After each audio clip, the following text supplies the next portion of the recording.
میرے بھائیوں، ایک ایسا واقعہ جس کو سننے کے بعد آدمی کے رونگٹے کھڑے ہو جاتے ہیں اور آنکھوں میں پانی آ جاتا ہے اور دل درد کے آنسو روتا ہے۔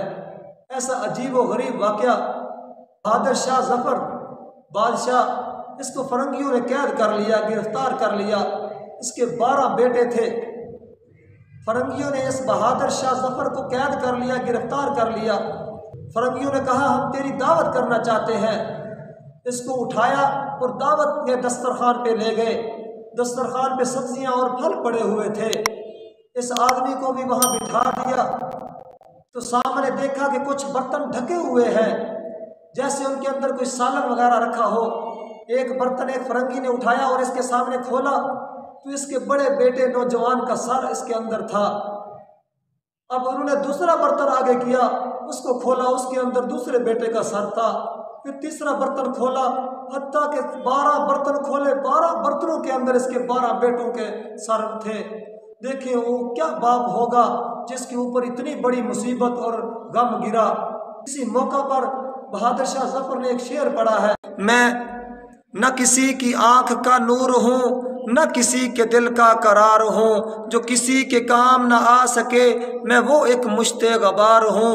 میرا رنگ و روپ بدل گیا، میرا رنگ و روپ بدل گیا، میرا یار مجھ سے بچھڑ گیا، جو چمن خزاں سے اجڑ گیا میں اسی کی فصل بہار ہوں۔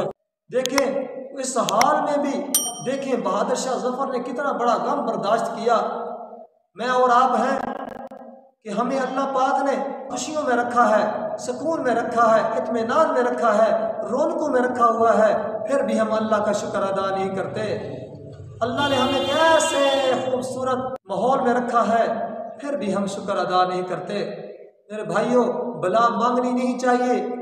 کیوں کہ بلا جب آ جائے ہم اس کا تحمل نہیں کر سکتے، اس مصیبت اور بلا کو اٹھا نہیں سکتے۔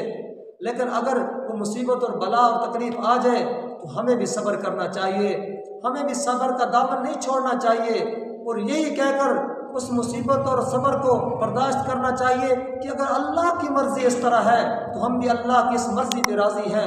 دیکھیں جس نے 12 بیٹے قربان کر دیے، جس کے 12 بیٹوں کے سر اس کے سامنے پڑے ہیں، اس کا بھی صبر دیکھیں۔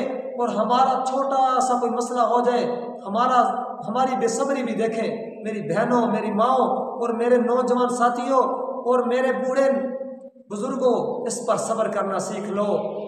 کسی کی اولاد فوت ہو جائے تو صبر کرو، کسی کا کوئی نقصان ہو جائے صبر کرو۔ بہت ایسے واقعات ہیں جو لوگوں نے صبر کر کے دکھایا ہے۔